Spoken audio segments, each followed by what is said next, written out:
میرے عزیز بھائی، میں آخری بات کر کے بات ختم کرتا ہوں۔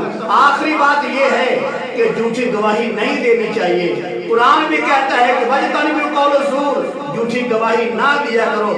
نبی کا فرمان بھی کہتا ہے کہ جھوٹی گواہی نہ دیا کرو۔ میرے اور آپ کے آقا معراج پر گئے، وہاں کچھ لوگ دیکھے کہ جن کے چہرے خنزیر کی طرح تھے اور ان کی زبان کھینچ کر ان کی گردن کے ساتھ لپٹی ہوئی تھی۔ ایک کملی والے نے پوچھا، میرے آقا نے پوچھا، یہ کون لوگ ہیں؟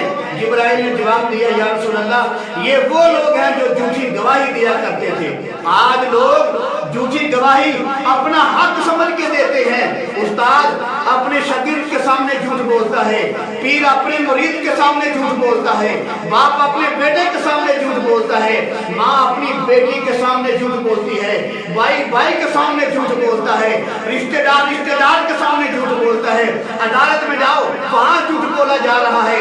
کچہری میں دیکھو جھوٹی گواہیاں دی جا رہی ہیں، سیشن کورٹ میں دیکھو جھوٹی گواہیاں دی جا رہی ہیں، اور تم عدالت میں جاؤ جھوٹی گواہیاں بک رہی ہیں۔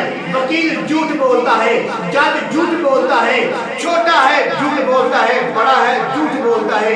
عدالت میں جھوٹ بیچا جاتا ہے، کچہریوں میں جھوٹ بیچا جاتا ہے، اور ظلم کی انتہا تو یہ ہے کہ جھوٹ بول کر کسی کو سولی چڑھا دیا جاتا ہے، یہاں تک کہ جھوٹی گواہی دینے کی وجہ سے آدمی کو قتل کروا دیا جاتا ہے، آدمی کو سولی پہ چڑھا دیا جاتا ہے۔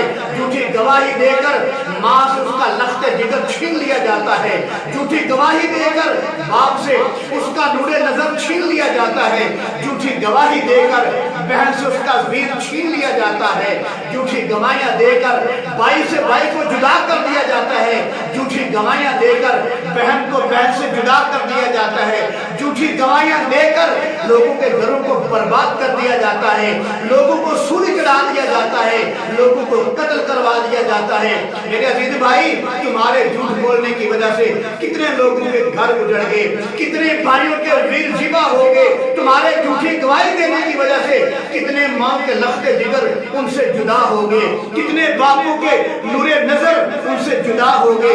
کتنا بڑا گناہ ہے جھوٹی گواہی دینا، جھوٹی گواہی دے کر کسی کو قتل کروا دینا۔